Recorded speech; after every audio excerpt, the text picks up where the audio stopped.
পরম করুণাময় মহান আল্লাহর অনুগ্রহ লাভের আশায় নফল নামাজ, কোরআন তিলাওয়াত ও জিকিরে মগ্ন ধর্মপ্রাণ মুসল্লিরা। পাপমোচনের প্রার্থনায় চাওয়া পরিশুদ্ধ জীবনযাপন। মহিমান্বিত রাত হিসেবে প্রতিবছর হিজরি শাবান মাসের মাঝামাঝিতে মুক্তি, শান্তি ও কল্যাণ কামনায় পবিত্র শবে বরাত পালন করা হয়।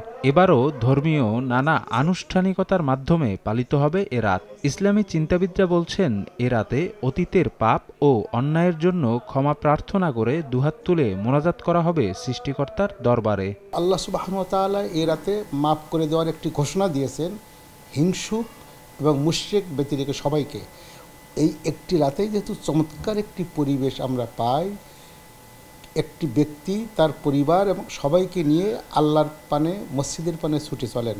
অতএব এই পরিবেশে আমরা যদি বেশি বেশি করে আল্লাহকে ডাকি, তাসবিহ তাহলিল করি, কোরআন তেলাওয়াত করি, ইবাদতের পরিবেশ সর্বোচ্চ সুযোগ কাজে লাগিয়ে যদি আল্লাহমুখী হতে পারি, এর থেকে বড় নিয়ামত আর কিছু নেই। এই মহিমান্বিত এই রাতে আমরা বেশি বেশি নফল ইবাদত করব আর কোরআন তেলাওয়াত করতে পারি এবং এর পরের দিন যে দিনটাতে আছে সেটাতে আমরা নফল রোজা রাখতে পারি। তবে একটা জিনিস মনে রাখা লাগবে যে এই মহিমান্বিত এই শবে বরাতে নির্ধারিত কোনো আমল হাদিসের মধ্যে উল্লেখ নাই যে এই কত রাকাত নামাজ পড়তে হবে, এই সূরা দিয়ে পড়তে হবে বা রোজা এভাবে রাখতে হবে, এরকম নির্ধারিত কোনো আমল এই রাতে বা শবে বরাতে নাই।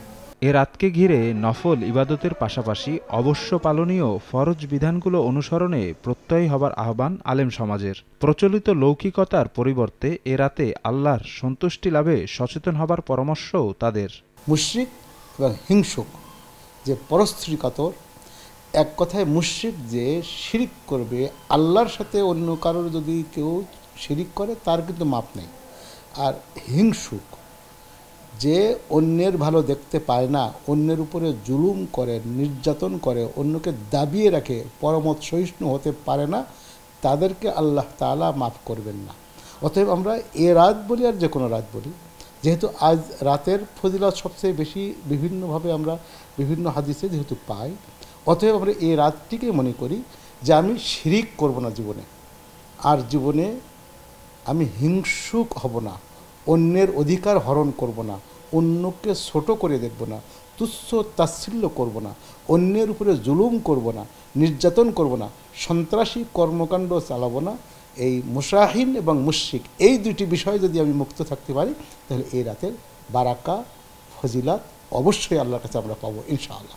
শবে বরাত উপলক্ষে মসজিদমুখী হওয়া লাখো লাখো মুসল্লিদের প্রতি আমার আহ্বান থাকবে যে শবে বরাতের রাতকে উপলক্ষ করে আমরা যেভাবে মসজিদমুখী হই, সারা বছর যেন আমরা আল্লাহ তাআলার ইবাদতে এভাবেই মসজিদমুখী হতে পারি। বাংলাদেশে সহ অনেক দেশেই দেখা যায় যুবকরা আতশবাজি, ফটকা ফোটানো সহ নানা কাজে লিপ্ত হয়ে যায়। এটা একদমই অনুচিত কাজ এবং অনেকেই দেখা যায় বাসা বাড়িতে শবে বরাত উপলক্ষে হালুয়া রুটি বানাচ্ছে। তো এই জিনিসগুলো আসলে এই মহিমান্বিত রাতে এই কাজে সময় না ব্যয় করে ইবাদতে যদি ব্যয় করা হয়, এটা আমার মনে হয় সবচেয়ে বেশি ভালো হবে। ইসলামী চিন্তাবিদদের আশা, এই রাতের কল্যাণে কেটে যাবে সংকটকাল, আগামী দিন হয়ে উঠবে কল্যাণময়। সবার উপর বর্ষিত হবে সর্বশক্তিমান আল্লাহর করুণা, দৃঢ় হবে সামাজিক বন্ধন ও ভ্রাতৃত্ববোধ। শফিক মুন্সি, সময় সংবাদ, ঢাকা।